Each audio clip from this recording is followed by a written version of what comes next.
kita menempati posisi ketiga, sekaligus menggeser posisi daripada Uni Emirat Arab. Mantap. Posisi pertama masih ditempati oleh Malaysia.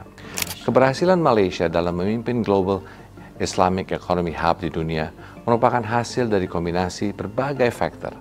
Selain ekosistem yang kondusif, dukungan pemerintah juga sangat kuat. Kita masih kalah sama tetangga ya, masih kalah dengan jiran kita yaitu Malaysia, yang mana dia tidak tergoyahkan ya, tetap di posisi pertama. Allahu Akbar, Masya Allah, Tabarakallah. Sedikit banyak kita harus belajar memang ya guys ya.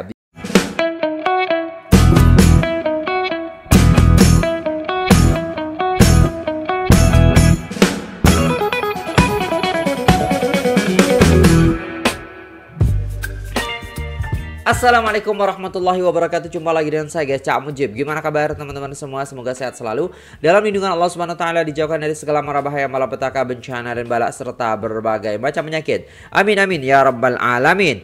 Negara kecil, negara ya nggak besar gitu, kecil banget gitu padahal. Tapi kok bisa kalahkan Arab Saudi dalam bidang hal ini? Padahal Arab Saudi yang kita tahu kental banget Islamnya, tapi kalah sama negara kecil ini. Lah kok bisa Arab Saudi, apalagi Indonesia gitu, ya tambah kalah katanya guys ya. Kok bisa nih guys ya? Tanpa berlama-lama jom kita simak videonya guys. Let's go.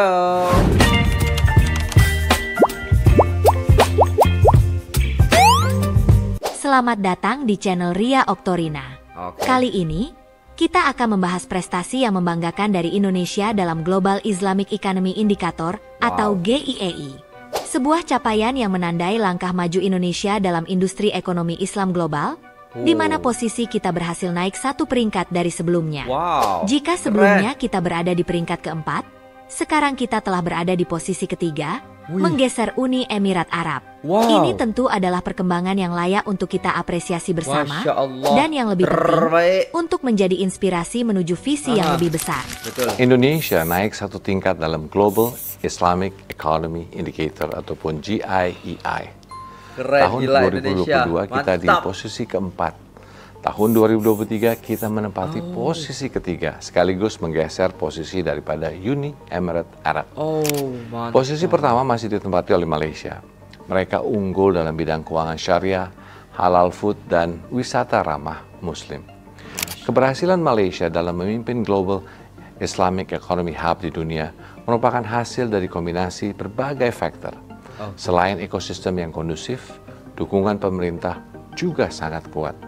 Misalnya, melalui dengan didirikannya berbagai lembaga dan infrastruktur khusus untuk mendukung industri halal dan keuangan Islam, seperti Halal Development Corporation dan International Islamic Liquidity Management Corporation untuk membantu meningkatkan likuiditas pasar keuangan syariah global. Pemerintah Malaysia juga memberikan berbagai insentif bagi investor dan pelaku usaha di sektor ekonomi Islam seperti keringanan pajak dan subsidi. Dengan penduduk muslim terbesar di dunia, sebenarnya Indonesia sangat bisa menjadi pusat ekonomi Islam global. Salah satunya lewat penguatan ekosistem produk halal bagi perusahaan Indonesia, utamanya UMKM, agar bisa. Tapi masalahnya itu kita berbeda banyak ini ya. Maksudnya kalau dari segi halal oke lah, kita ada halal, tapi banyak haram juga kan, jualan-jualannya itu gitu kan. Bahkan ada restoran-restoran yang tidak ada sertifikat halalnya juga beroperasi di tempat-tempat yang mayoritas muslim juga gitu ya. Jadi kita kadang was-was gitu ya guys ya. Kalau di Malaysia, kata-kata teman-teman yang ada di sana, jadi kalau non halal itu ya udah bener-bener halal gitu. Tapi kalau di sini kan masih ngambang, ini halal apa haram sih gitu kan. Kadang banyak seperti itu. Dan saya ada salah satu restoran di sini juga yang dulunya saya nggak tahu, suka makan di situ gitu kan. Tapi karyawannya ngasih tahu ke kita gitu. Oh, di sini tuh ada ini, ada itu. Oh my god, dari habis itu ya udah nggak ke situ lagi, karena ya kita ngiranya halal gitu kan. Kita ngiranya oke lah gitu, baik.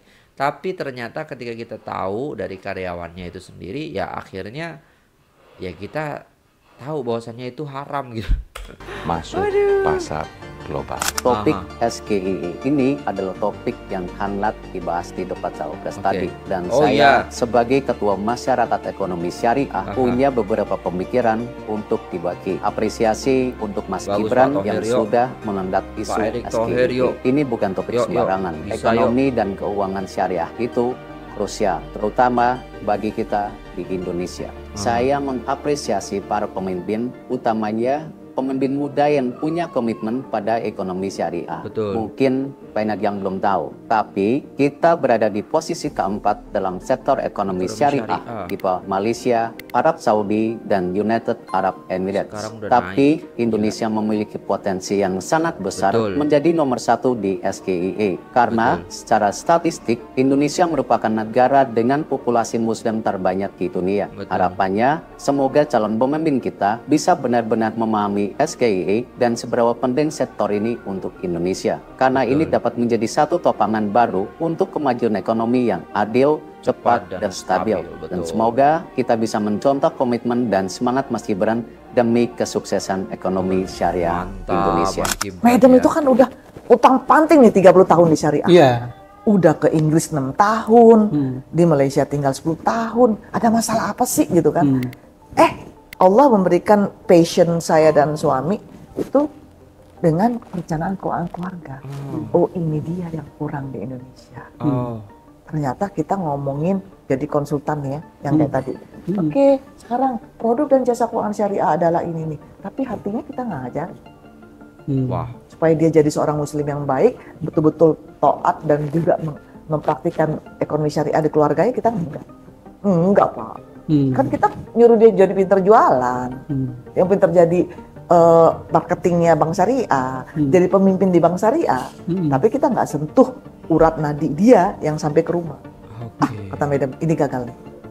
Ini dia. Ya. Kenapa kita nggak bisa lari kayak Malaysia? Baik, seterusnya Malaysia menunjukkan daya tahan dan kecemerlangan mampan dengan memperoleh kedudukan teratas dalam petunjuk ekonomi Islam Global GIEI untuk tahun ke-10 berturut-turut. Menurut Halal Development Corporation Berhad HDC, kedudukan petunjuk GIEI 2023 meletakkan Malaysia di barisan hadapan diikuti rapat Arab Saudi, Indonesia dan Emirat Arab Bersatu. Semangat dong Indonesia. Sejak penubuhan laporan State of the Global Islamic Economy SGIE edisi 2023-2024, Malaysia secara konsisten menduduki tempat teratas mempamerkan komitmen berterusan negara terhadap ekonomi Islam. Malaysia mendapat tempat pertama dalam sektor kewangan Islam, makanan halal, media dan rekreasi halal, tempat ketiga dalam farmaseutical dan kelima dalam pelancongan. Pengerusi HDC Khairul Azwan Harun berkata, pencapaian itu menunjukkan kemajuan yang mampan dalam ekosistem halal Malaysia sejak penubuhan HDC pada 2006. Katanya, Malaysia berikrar untuk mempertahankan kedudukan unggul ini dengan pelaksanaan Pelan Induk Industri Halal HIMP 2030, adaptasi teknologi dan pendigitalan ekosistem halal. Tambah Khairul Azwan, dengan Malaysia menerajui sektor kewangan Islam secara konsisten, pihaknya percaya negara boleh menawarkan pembiayaan dan peluang pelaburan terbaik kepada komuniti perniagaan global. Katanya, kestabilan, inovasi dan amalan etika yang wujud dalam sektor kewangan Islam Malaysia letakkan negara sebagai rakan kongsi yang dipercayai untuk perniagaan yang mencari rumusan kewangan sejajar dengan prinsip Islam. Terdahulu, laporan SGIE disediakan Dinar Standards, sebuah firma penyelidikan dan penasihat yang berpangkalan di Amerika Syarikat yang khusus dalam inovasi kerajaan, ekonomi halal global dan ruang impak sosial. Laporan tahunan itu disokong Jabatan Ekonomi dan Pelancongan Dubai DET menekankan pembangunan dan promosi persijilan dan piawaian halal Malaysia. Menurutnya, ekonomi halal mengalami tren menaik berikutan permintaan terhadap produk halal daripada negara bukan Islam seperti Thailand, Australia dan Brazil.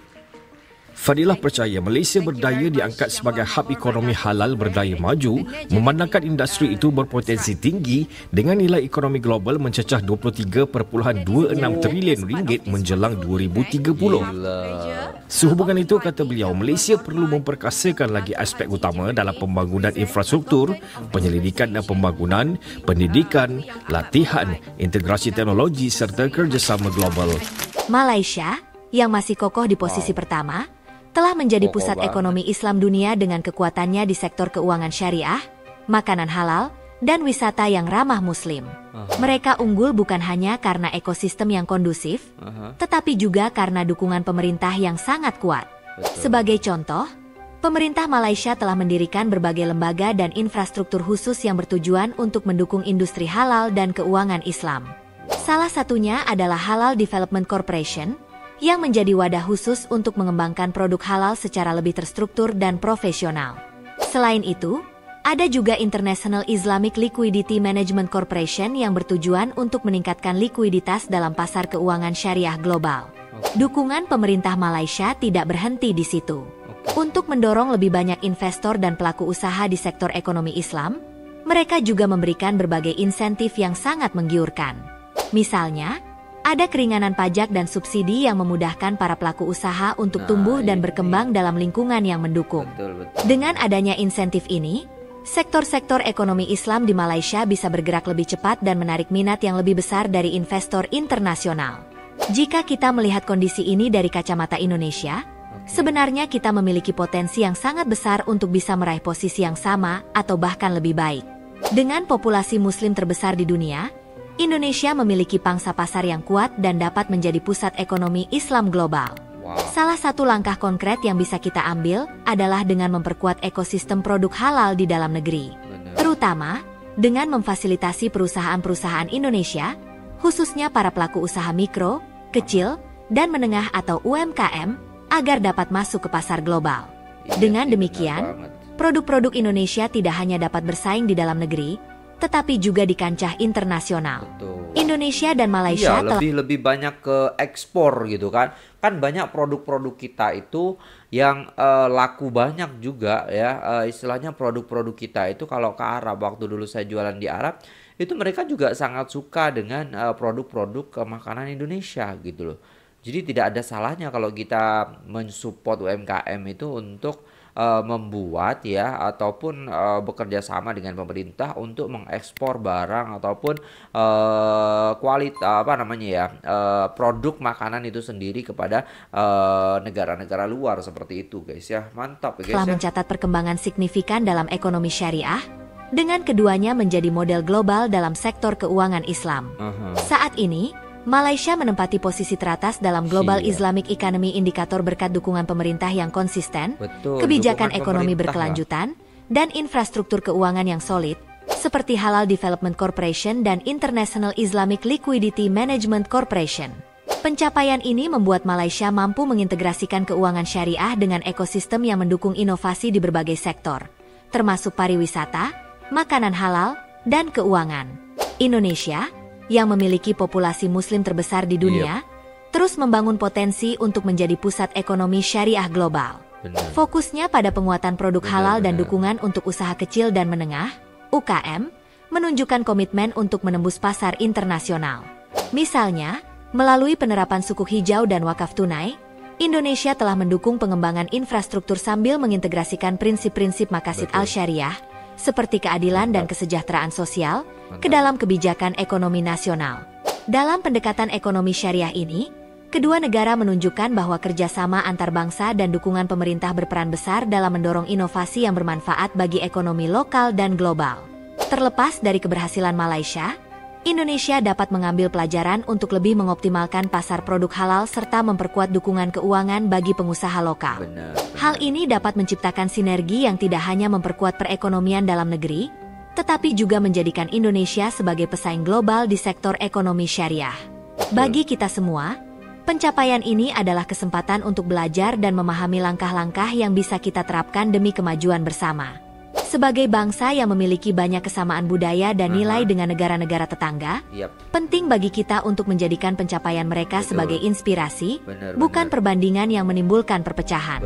Mari kita pandang prestasi ini sebagai pembelajaran yang berharga, yang mengajarkan kita tentang pentingnya sinergi antara pemerintah, pelaku usaha, dan dukungan masyarakat untuk membangun ekosistem ekonomi yang kuat. Kita semua memiliki peran dalam mewujudkan Indonesia yang lebih baik.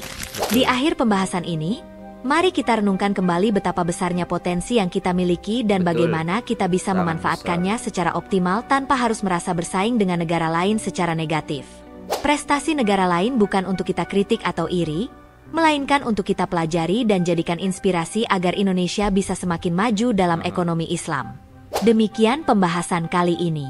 Semoga memberikan wawasan baru bagi kita semua. Terima kasih telah menonton. Dan sampai jumpa lagi di video berikutnya di channel Ria Oktorina. Alright guys, udah selesai videonya dan itulah tadi ya guys ya, pembahasan yang sangat menarik sekali. Ternyata ya guys ya, kita sudah naik dari peringkat keempat menjadi peringkat ketiga ya guys ya. Sangat membanggakan sekali dan sangat membahagiakan sekali bahwasanya Indonesia akan semakin maju ya. Jadi optimis besar ya, apalagi sekarang Pak Prabowo dan juga Mas Gibran yang sedang memimpin gitu ya. Dan insya Allah akan menjadi awal yang baik nantinya ya guys ya. Masya Allah tabarakallah. Dan semoga ini menjadi tambahan wawasan dan pengetahuan bagi kita. Dan juga ya, kita masih kalah sama tetangga ya, masih kalah dengan jiran kita yaitu Malaysia, yang mana dia tidak tergoyahkan ya, tetap di posisi pertama. Allahu Akbar, Masya Allah tabarakallah. Sedikit banyak kita harus belajar memang ya guys ya, biar gak kaleng-kaleng juga kita ya kan. Oke guys, itu dulu videonya. Terima kasih sudah tengok video ini sampai selesai. Jangan lupa like, share, dan subscribe. Saya pamit undur diri. Assalamualaikum warahmatullahi wabarakatuh.